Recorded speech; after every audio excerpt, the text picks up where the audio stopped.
প্রথমে আমরা একটি ক্যাপাসিটর নেব। এই ক্যাপাসিটরের মান হচ্ছে 2200 মাইক্রোফ্যারাড। 25 ভোল্টের একটি ক্যাপাসিটর নিয়েছি।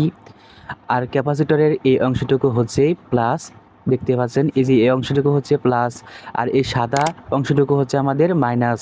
তারপর দেখতে পাচ্ছেন একটি 4007-এর একটি ডায়োড নিয়ে নেব। ডায়োডের সাদা অংশটুকু হচ্ছে প্লাস আর কালো অংশটুকু হচ্ছে মাইনাস। এই সাদা অংশটুকু আমরা ক্যাপাসিটরের প্লাসের সাথে সুন্দর করে সোল্ডারিং করে দেব। এই যে এভাবে সোল্ডারিং করে দিবেন। এই যে সোল্ডারিং আমরা করে দিয়েছি, দেখতে অনেকটা এই যেরকম হয়েছে, ভিডিওতে যেভাবে দেখানো হয় সেভাবে আপনারা করে নেবেন। তারপর একটি ইন্ডাক্টর কয়েল নেব। এই ইন্ডাক্টর কয়েলটি আমরা ডায়োডের নেগেটিভ অংশের সাথে একটি লেগ সোল্ডারিং করে দেব। দেখতে পাচ্ছেন আমরা সোল্ডারিং করে দিচ্ছি, দেখতে যে অনেকটা এই যেরকম করে সোল্ডারিং করে দিবেন। আর অবশ্যই এই ভিডিওতে একটি লাইক এবং কমেন্ট এবং শেয়ার করে দিবেন। আর এই চ্যানেলটাকে সাবস্ক্রাইব করে বেলটা আইকন বাজিয়ে দিবেন যাতে সবার আগে নতুন নতুন ভিডিও পেয়ে যান। দেখতে পাচ্ছেন ভিউয়ার্স, আমরা সোল্ডারিং করে নিয়েছি। তারপর এরকম 2 টুকরো তার নেব। এই তারটি আমরা সুন্দর করে এখানে সোল্ডারিং করে দেব। তারপর ইন্ডাক্টরের একটি লেগের সাথে আমরা এই লাল কালার তারটি সুন্দর করে সোল্ডারিং করে দেব। তারপর ক্যাপাসিটরের মাইনাসের সাথে একটি নীল কালার তার সোল্ডারিং করে দেব। এটি হচ্ছে আমাদের ইনপুট লাইন। তারপর এরকম একটি পুশ বাটন সুইচ নিয়ে নেব। আগে থেকেই পুশ বাটন সুইচে 2টি তার সোল্ডারিং করে রেখেছিলাম যাতে আমাদের কাজটি করতে অনেক সহজ হয়ে যায়। তারপর এই ক্যাপাসিটরের নেগেটিভ এবং ডায়োডের নেগেটিভ পিনের সাথে এই পুশ বাটন সুইচটি সুন্দর করে সোল্ডারিং করে দেব।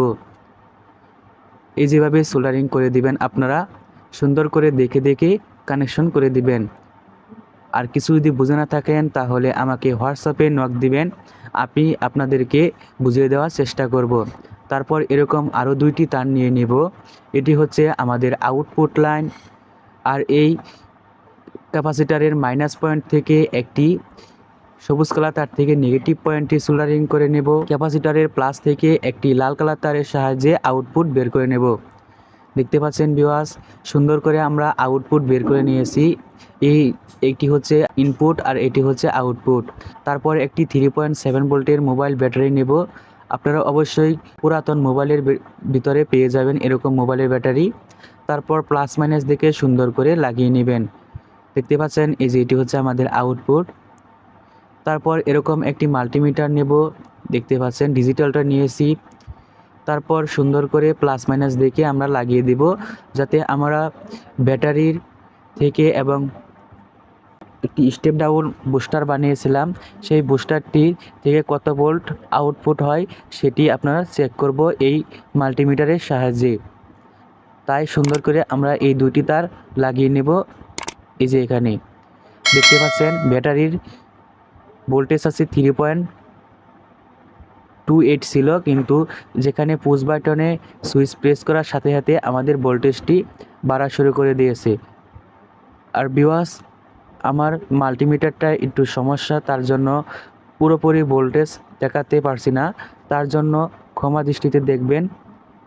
আর এই ভোল্টেজ কতটুকু আউটপুটে কত ভোল্টেজ বের হয় সেই ভিডিও আপনাদেরকে শর্ট ভিডিও আকারে দিয়ে দেব, সেখান থেকে আপনারা দেখে নিতে পারেন। আর অবশ্যই আমার এই চ্যানেলটাকে সাবস্ক্রাইব করে বেল আইকন বাজিয়ে দিবেন যাতে সবার আগে নতুন নতুন ভিডিও পেয়ে যান। সবাইকে ধন্যবাদ। আসসালামু আলাইকুম।